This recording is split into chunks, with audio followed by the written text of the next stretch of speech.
અગત્યના સમાચાર।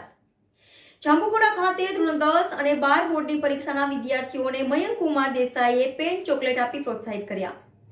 પ્રાપ્ત માહિતી મુજબ ગુજરાતભરમાં એસએસસીની પરીક્ષાનો પ્રારંભ થયો છે, ત્યારે જાંબુઘોડા તાલુકામાં એચએસસી અને એસએસસીમાં માર્ચ 2024ની બોર્ડની પરીક્ષા, જેમાં જાંબુઘોડા તાલુકામાં એસએસસી બોર્ડમાં અંદાજિત 1100 જેટલા વિદ્યાર્થીઓ કુલ 3 બિલ્ડિંગમાં મોડેલ સ્કૂલ રામપુરામાં યુનિટ 1 અને યુનિટ 2 થી સેકન્ડરી આનંદ જાંબુઘોડામાં યુનિટ 3 અને કન્યા સાક્ષરતા નિવાસી શાળા નારુકોટમાં યુનિટ 4 આમ કુલ 3 બિલ્ડિંગમાં પરીક્ષા સેન્ટર ફાળવવામાં આવી રહ્યા છે।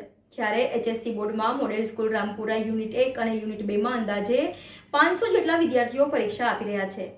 ધોરણ 10 માટે ગુજરાતી અને ધોરણ 12 માટે નામાના મૂળ તત્વો વ્યવસ્થા વિષયના પેપરથી પરીક્ષાનો પ્રારંભ થયો છે, જેમાં પરીક્ષા શાંતિપૂર્ણ માહોલમાં સંપન્ન થઈ। પરીક્ષાના પ્રથમ દિવસે બોર્ડના વિદ્યાર્થીઓને પરીક્ષાનો હાવ દૂર કરવા તેમજ શુભેચ્છા પાઠવવા જાંબુઘોડા તાલુકાના પંચમહાલ જિલ્લા ભાજપા મહામંત્રી શ્રી મયંક કુમાર દેસાઈ, જાંબુઘોડા ગ્રામ પંચાયત સરપંચ શ્રી જીતકુમાર દેસાઈ, તાલુકા પંચાયત પ્રમુખ શ્રી લાલસિંહભાઈ કેમાભાઈ બારિયા, જાંબુઘોડા ભાજપ પ્રમુખ સુભાષભાઈ બારૈયા, અન્ય પદાધિકારીઓ ઉપસ્થિત રહી તમામ બોર્ડના વિદ્યાર્થીઓને ઉત્સાહ વધારવા ગુલાબનું ફૂલ તેમજ ગોળધાણા ચોકલેટ તેમજ પેન આપી શુભકામના પાઠવી પ્રોત્સાહિત કરવામાં આવ્યા હતા।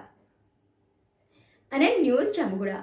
દર્શક મિત્રો, તમારી આસપાસ બની રહેલી અવનવી ઘટનાઓ વિશે જાણવા માટે NN ન્યૂઝને લાઇક કરો, શેર કરો, સબસ્ક્રાઇબ કરો અને બેલ આઇકન પ્રેસ કરો, જેથી આપને નોટિફિકેશન્સ મળતી રહે। રિસિપ્ટ સિવાય બીજું કોઈ સાહિત્ય ભૂલતી નથી ને?